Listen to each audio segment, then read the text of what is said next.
Well, tubers, I already put the first flight there on YouTube, or I don't know if it's got there yet or not, but should be by now, I think. Anyway, I never looked. I just started filming again. Well, there was, and I can't remember who it was, commented on whether or not I had used solid rivets or not when I built the H5, and whether there's, I mean, I answered the guy, but I forgot to say anything about, or maybe I did say that I used solid rivets, but I didn't take any pictures of them yesterday when I filmed that. But if you look right there on the side rail, they're all solids in there. And then on my trailing edge, where I could, I put solids.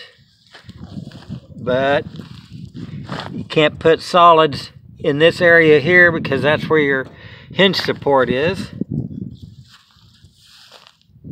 And here too, you can't put solids in there because the hinge support's there and you can't get to the back side of them to buck them. Or in this case, squeeze them. And same as on this stabilizer, there's a hinge support there, so you can't buck them or squeeze them, and then go all the way across, and there's no hinge support here in the middle because the doubler on the spar serves as your hinge support. Of course, you know, on the Ultra Cruiser, it's just got a, I'll show you that in a little bit. There's only got one hinge here and one hinge here, and on Ultra Cruisers, they got full span hinges on the elevator and the ailerons. And I added an extra rib in here for my trim tab.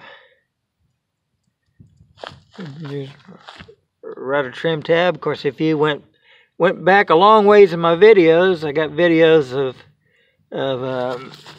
doing all this.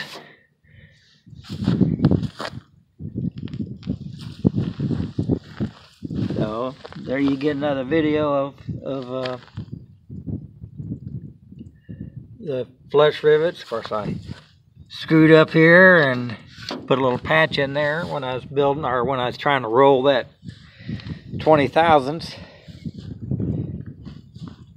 But that ought to get covered up in paint whenever I get around to doing that, which I don't know if I've said it or not. I want to do the gunfighter scheme, but what's silver on there, I'll just leave aluminum and then paint everything else. But I also wanted to do, and I may have to set this or pause this. Well, I'll tell you what I wanted to do. I wanted to measure, because I've done it before, and it's opposite of what you would think, if I remember right.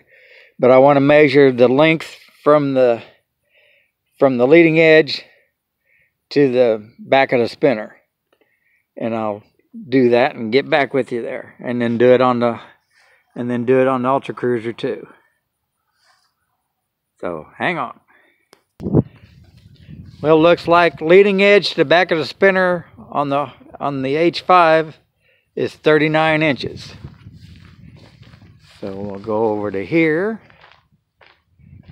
And of course now, it didn't used to have that gap in there, but when I got the forced hub, I don't know if you can see that in there, that piece of aluminum, that stuck that out.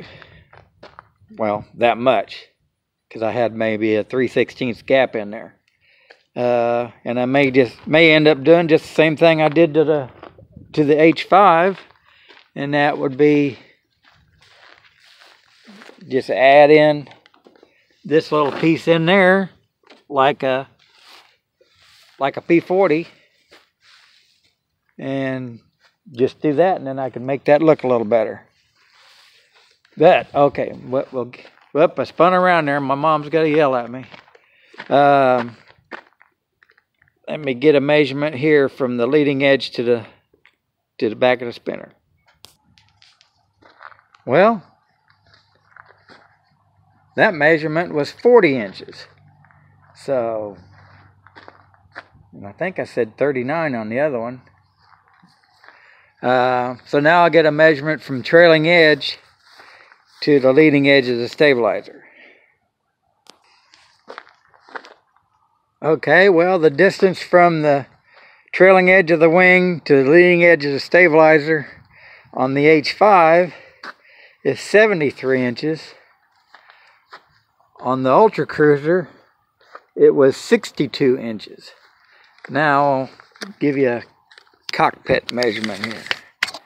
Looks like at the widest point,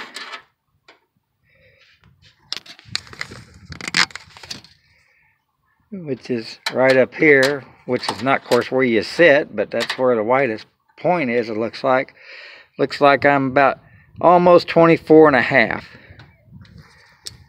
And now we'll go to the Ultra Cruiser. Isn't this exciting?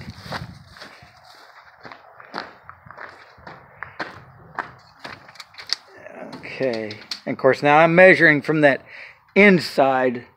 Looks like about right up in here. I'm measuring from the inside of that flange, or from that angle, and here I'm looks like 23 3/4. So there's just some more measurements. Well, I guess I give you. Of course, this here's, of course, it's adjustable on the H5, but it's wherever you build it to on the Ultra Cruiser. But my pedals are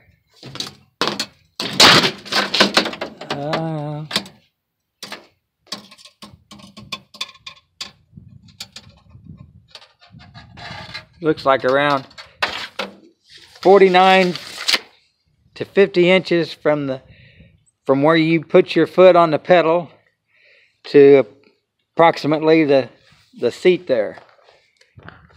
But now on the H5, of course, the Ultra Cruiser, you put that seat where it fits you best. But then on the H5, you've got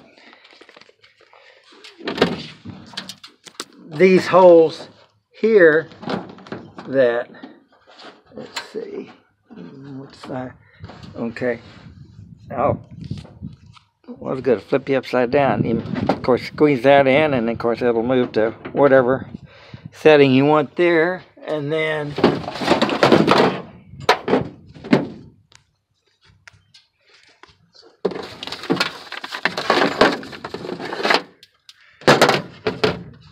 radios. Then I've got four positions there. Well, I guess you'd say three positions. Well, no, four, because that's where it's at. And then two more behind there. And there's my paperwork. How about that? And the guy told me, well, most people just put some snaps on there and snap it on. So that's what I did. So there you go. A little more comparison of the. Oh, well, let's see. I didn't do that. Let me pause. Looks like I'm maybe 45 inches to about here on the seat to the rudder pedals. I probably have the seat back a little, because I know I've got to stretch to reach the rudder pedals on the H5 or on the Ultra Cruiser, because that's just the way I like it. Because I got my right foot starts hurting if it's touching on the pedal the whole time. So, well, there's a long video. Take of it what you want, I guess, and hopefully that'll make you want to get an H5 or an Ultra Cruiser. And please like it, or please like the video and subscribe if you haven't. There you go, and may God bless you as He's been blessing me.